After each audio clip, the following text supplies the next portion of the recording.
Bismillahirrahmanirrahim. Assalamualaikum warahmatullahi wabarakatuh.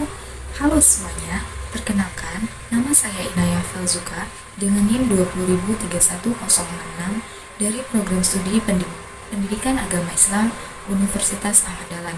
Sekolah tempat PLP 2 yaitu di SMA Muhammadiyah 2 Yogyakarta. Selanjutnya, izinkanlah saya untuk memaparkan video singkat hasil pelaksanaan PLP 2 di SMA Muhammadiyah 2 Yogyakarta mengenai analisis perangkat pembelajaran. Perlu diketahui di SMA Muhammadiyah 2 Yogyakarta menggunakan dua kurikulum, yaitu kurikulum Merdeka untuk fase E atau kelas 10 dan kurikulum 2013 untuk kelas 11 dan 12. Dan pada PLP 2 ini saya mendapatkan kesempatan melaksanakan praktik mengajar di kelas 10 atau fase E. Dengan itu, saya diminta untuk membuat modul ajar dan guru pamong diminta untuk memberikan referensi dari modul ajar guna dianalisis. Begitu. Sebelum kita lanjut kepada analisis perangkat pembelajaran, bahwasanya kurikulum Merdeka ini tidak jauh berbeda daripada kurikulum 2013. Kemudian kurikulum Merdeka ini ditekankan atau menekankan kepada siswa untuk lebih aktif menggali informasi dari berbagai sumber, di mana guru hanya menjelaskan sedikit dari materi pembelajaran. Kemudian setelah itu siswa diminta untuk mengerjakan tugas dan mencari jawaban atau informasi dari berbagai sumber, bisa dari internet ataupun bentuk-bentuk media pembelajaran lainnya. Perangkat pembelajaran yang dibuat oleh guru pamong saya yaitu modul ajar, di mana modul ajar ini mengenai bab 1 fikih, yaitu sumber hukum Islam. Dalam proses pembelajaran, guru pamong saya menggunakan metode problem based learning atau PBL, ya, di mana digunakan untuk memecahkan permasalahan berdasarkan dari pembelajaran, kemudian dengan pendekatan TPEC atau Technological, Pedagogical, and Content Knowledge, ya. Anak-anak diminta untuk berbasis kepada teknologi, kemudian pedagogiknya, lalu pengetahuan, ya, knowledge. Nah, kemudian setelah itu terkait kesesuaian materi yang ada pada lapangan dengan modul ajar itu sama sesuai. Perangkat pembelajaran yang saya gunakan yaitu modul ajar, di mana modul ajar yang saya buat ada 3, namun yang materi yang saya ajarkan di dalam kelas hanya 2. Modul ajar yang saya buat yaitu mengenai Toharoh, bab kedua fikih, lalu ada akidah akhlak, bab ketiga mengenai berpakaian dalam Islam, dan yang terakhir juga ada fikih berpakaian sesuai syariat Islam. Nah, namun materi yang saya ajarkan hanya 2, yaitu mengenai bab Toharoh juga bab berpakaian dalam Islam. Nah, untuk fikih sendiri saya mengembangkan perangkat pembelajaran dengan sebuah video, tontonan video di mana siswa diminta untuk memperhatikan sebuah video tersebut sebagai pengenalan atau informasi lebih mengenai materi yang akan dipelajari. Kemudian juga siswa diminta untuk memperhatikan dengan sesama yang nantinya isi dari video yang ditayangkan akan ditanyakan oleh guru ketika di kelas. Nah, kemudian juga menggunakan LKPD sebagai bentuk evaluasi atau bahan penilaian dari pembelajaran yang telah dilakukan. Apakah siswa mampu memahami materi yang telah disampaikan atau belum? Kemudian siswa diminta juga untuk mencari jawaban atau mengolah informasi yang ada di dalam LKPD tersebut dari internet ataupun buku paket dan bahan-bahan atau perangkat pembelajaran lainnya. Nah, begitu. Kemudian juga saya menggunakan metode pembelajaran discovery learning dengan pendekatan TPEC, Technological, Pedagogical, and Content Knowledge. Nah, kemudian untuk mata pelajaran akidah akhlak sendiri yaitu berpakaian dalam Islam, saya menggunakan metode ceramah saja, di mana anak-anak itu nantinya saya jelaskan materi. Hadas besar itu yang seperti apa? Bagi perempuan di sini sudah pada mengalami fase menstruasi, ya. Yang kedua, nah itu tata cara mensucikannya adalah dengan mandi,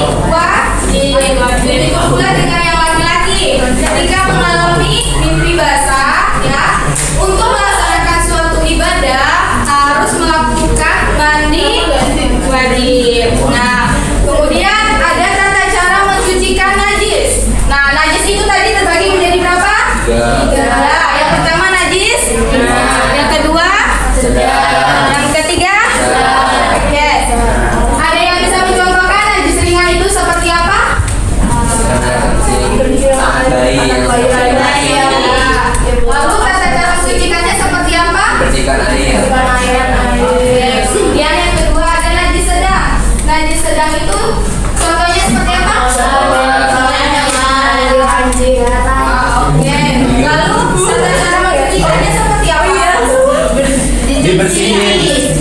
Dicuci sampai hilang. Nah, kemudian ada najis berat. Najis berat itu seperti air liur anjing dan keturunannya. Nah, bagaimana tata cara mensucikannya? Yaitu dengan membasuh atau mencuci pada tempat atau area yang terkena kotoran tadi, ya. Kemudian sebanyak 7 kali. Nah, salah satunya silakan gunakan debu atau tanah yang suci. Paham semuanya?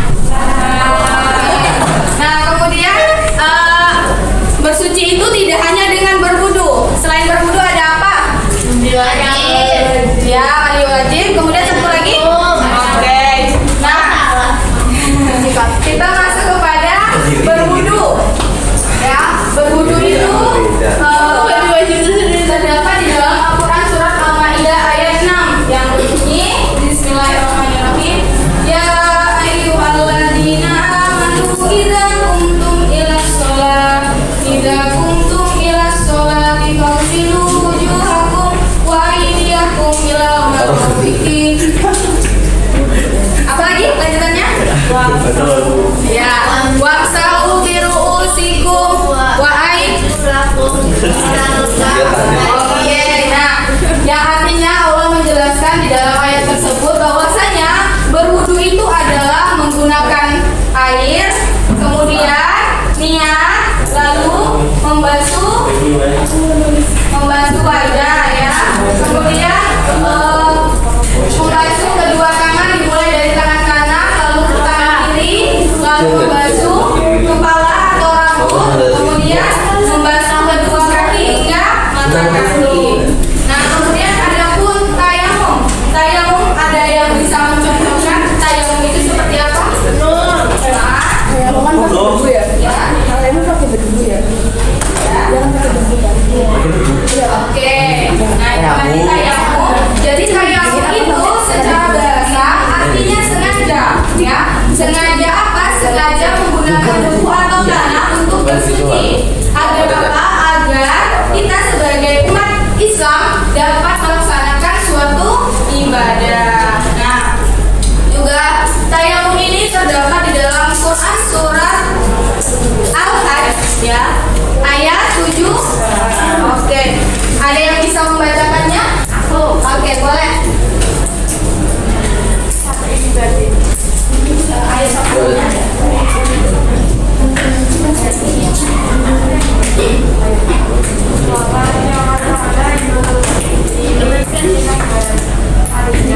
Dan dia sekali-kali tidak bisa berlaku dalam Oke, ya.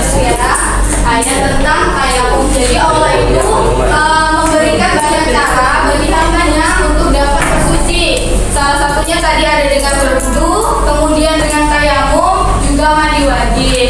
Nah, di mana Allah itu ingin hamba-hambanya selalu menjalankan perintahnya, seperti contohnya sholat 5 waktu. Jadi anak-anak di sini jangan sampai melewatkan yang namanya sholat 5 waktu. Kemudian juga sempurnakan wudunya agar apa? Agar sholat anak-anak semua dapat diterima oleh Allah Subhanahu wa Ta'ala. Ingat anak-anak, umur kita tidak ada yang tahu. Bisa jadi kita sekarang masih baik-baik saja. Kemudian nanti mungkin jam 9 bisa saja Allah mencabut nyawa. Nah, gitu.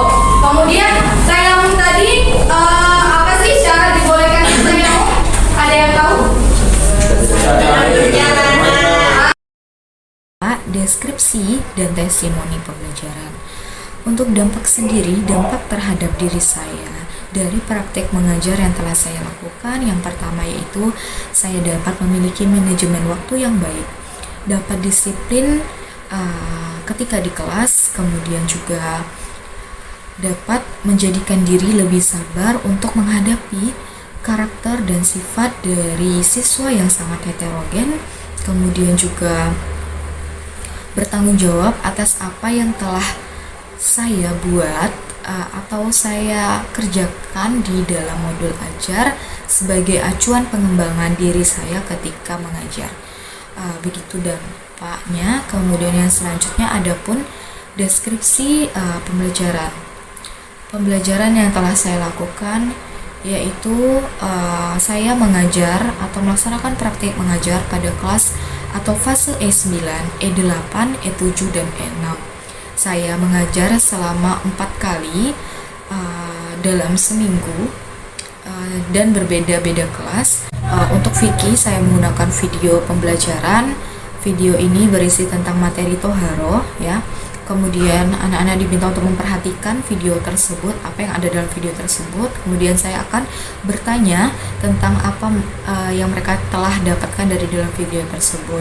Setelah mereka menjawab, saya akan kembali sedikit menjelaskan tentang apa yang ada, materi apa yang ada dalam video yang telah saya paparkan. Kemudian setelah itu saya meminta mereka untuk membentuk kelompok yang terdiri dari 4-5 anggota untuk mengerjakan lembar kerja peserta didik.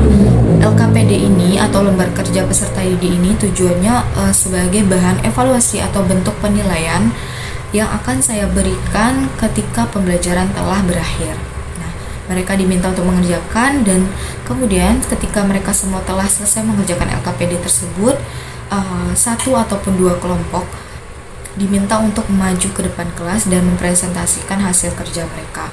Setelah itu, mereka dapat kembali ke tempat duduk, dan setelah itu saya akan memberikan closing atau penutupan dari pembelajaran, sekaligus apa-apa saja materi yang telah saya sampaikan untuk mereka ingat kembali. Nah, kemudian saya menutup pembelajaran dan mengakhirinya. Kemudian untuk pembelajaran akidah akhlak sendiri, saya sudah menjelaskan pada sen ketiga tadi bahwa saya menggunakan metode ceramah, artinya saya hanya menjelaskan materi yang ada. Anak-anak dapat memahami materi yang telah saya jelaskan. Kemudian saya akan bertanya ke mereka sebagai bentuk pertanggungjawaban mereka terhadap pemahaman kepada materi yang telah saya sampaikan. Setelah itu saya akan bertanya kembali apakah mereka sudah memahami atau belum. Kemudian mereka dan saya sama-sama menutup pembelajaran dan mengakhiri pembelajaran. Begitu. Kemudian adapun testimoni pembelajaran, testimoni pembelajaran kali ini saya hanya mengambil perwakilan dari 4 kelas, yaitu ada 2 anak, satu dari putra dan 1 dari putri. Misalnya setelah diajar oleh kakak tadi, wawasannya makin lebar, terus dapat nilai-nilai penting dari kakak Wadi yang menjelaskannya juga menuntut gitu. Jadi kesannya saya ya kedepannya bisa lebih jelasnya lebih bisa dipahami sama semua anak-anak. Ya, terima kasih. Udah? Iya. Oke. Dan pesannya setelah diajari oleh kakak bundanya ya itu kayak wawasannya kayak bertambah gitu, kayak setelah dijelasin sedetail gitu. Pesannya Pesannya semangat ya.